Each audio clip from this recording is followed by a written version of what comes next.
Okay, gentlemen, ladies, I'm Chef Philippe with my new book, Can't Beat 'em, Eat 'em. And you can see here, I got a wild boar. It was shot 2 days ago down the bayou. And you can see on my book, I got the wild boar here. And what we're gonna do, we're gonna show you how to clean the wild boar, cut it, cook it safely. And I'm gonna show you the page on my book where you see the wild boar and give you an idea right here. This is what we're gonna do for you guys. All right, you get the description, geography, you get the description of the beast, the threat to the ecosystem, and then the recipe here, the solution to the problem. All right, can't beat them, eat them. Now let's go back to work. All right, as you know, wild boar are extremely prolific. This is a young male. He's probably 2.5 years old, something like that. You can see the tusks over here are not quite developed yet, but these things, they can chew anything. They can break everything, all kind of bones. I mean, they'll eat almost anything. They're omnivores. So a female will actually lay the piglet 3 times a year, 8 to 12 piglets. All right, 3 times a year. Can you imagine how fast this thing reproduces? So they are definitely a threat to the ecosystem. They destroy alligator nests. They will eat little baby deer. They will. I mean, they just destroy natural wildlife habitat. So now what we're going to do is I'm going to show you how to cut the boar.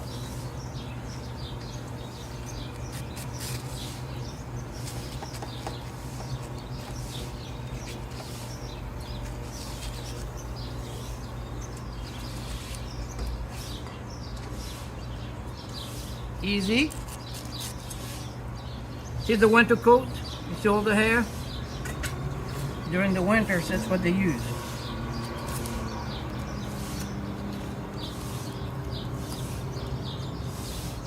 You can see how beautiful the meat is already.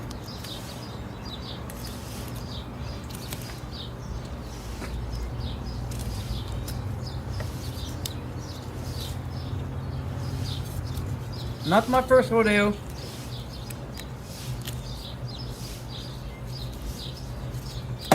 Voila. Now you got the big old leg over here. So now what we're gonna do, I'm gonna show you how to skin this leg and get all the you leave the skin down. Just like this. Go back there.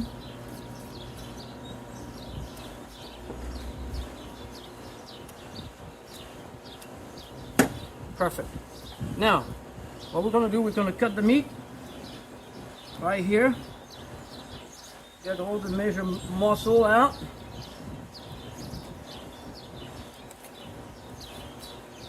Look at how beautiful that is. And people think that, you know, wild boar is not a good meat. We're going to talk about, when I'm going to do the cooking, we will talk about the safety about having the wild boar meat. See the different group. So what we're doing here, we're taking all the muscle group around the bones and take it out, cut it, and you're gonna have the perfect stew meat. You see that? This is what we have out of one leg. So again, all the meat out.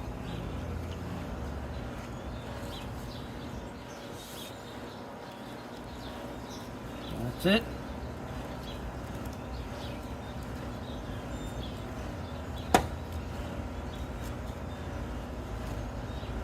Look at how much meat you got out of one hind quarter.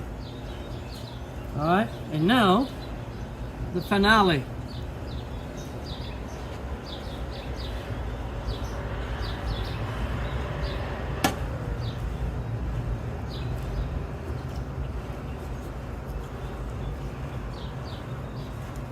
Voila. Now got all the meat out of one leg. And what you have here, look. Do you see how easy it is? You don't need to mess up anything. Right? Skin down, meat out there. One leg. You can feed probably, I would say, 25 people here with a good stew and some rice. Alright, next. Now what we're doing here is we're cutting the wild boar meat into little cube, as you can see. Beautiful meat, alright? Very lean, no fat, and I can promise you this is just amazing. So, one thing for sure, people will say, oh, what about the bacteria? What about the disease?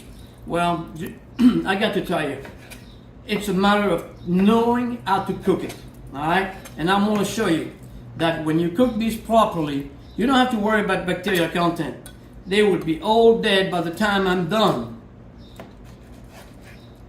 Now, I'm going to give you a few facts. According to our research, there's going to be plenty here, there is no one that died eating wild game so far, the one we know. On the other hand, eating conventional processed food, each year there is approximately 3,000 deaths recorded. It's to tell you the difference between wild game and conventional processed food. The worst thing is, if you really know, is a chicken. Look at how they grow chicken, how fast they go, what they feed them with. God knows what we're eating when we're eating chicken. So, you want to eat healthy? Watch this. My instruction on my book, Can't Beat 'em, Eat 'em, and I guarantee you'll be safe. Alright, here's a pot. A little bit of vegetable oil of your choice. Alright. I'm going to put the meat here. Look at this. This is going to be good for fall. You see that? Now, pressure high. We're going to put a little bit of seasoning of your choice, of course, like my book said. The Cajun seasoning is good, just enough.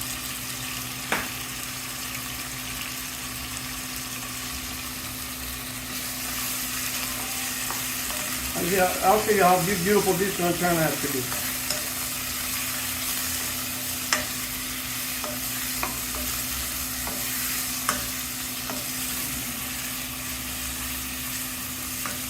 We're going to let it brown a little bit. So we'll get back with you as soon as it's brown.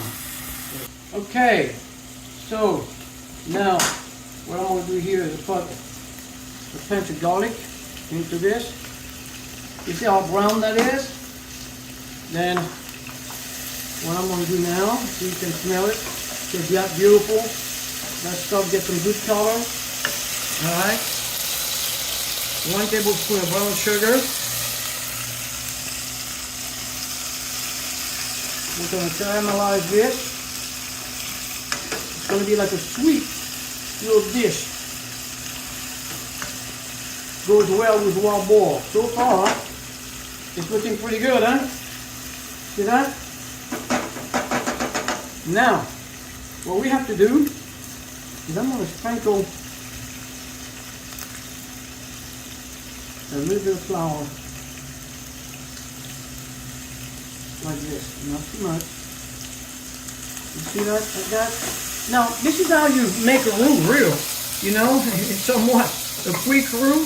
That's how you do it. This is old-fashioned about making a quick roux.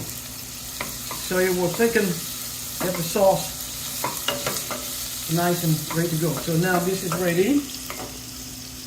I'm going to deglaze it with a little wine. Like this.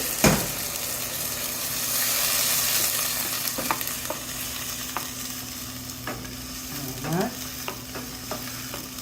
See that? 1 tablespoon of, actually I'm going to put 2, of blackberry jelly. Now, you can use the Himalaya blackberry, the invasive berry.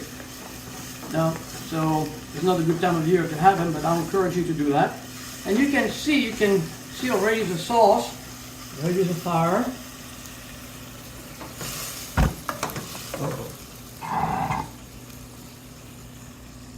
Now, reduce the wine. You see how beautiful the sauce starts to be, nice. So we're gonna cook this for probably 20 minutes. Make sure it's well done.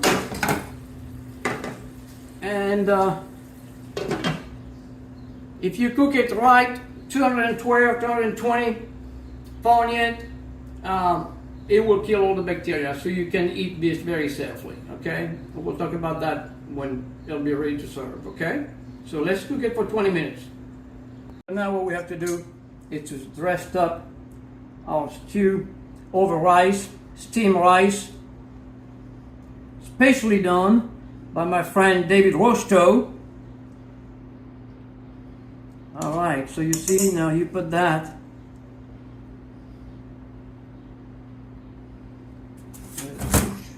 Put some sauce on here.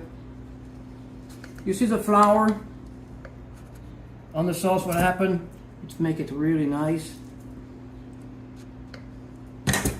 See, you got beautiful sauce. So now we're gonna put a little bit more of a end dish.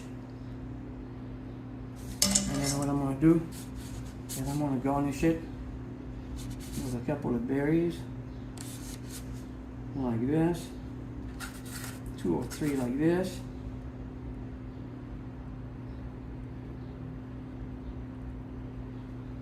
Et voilà.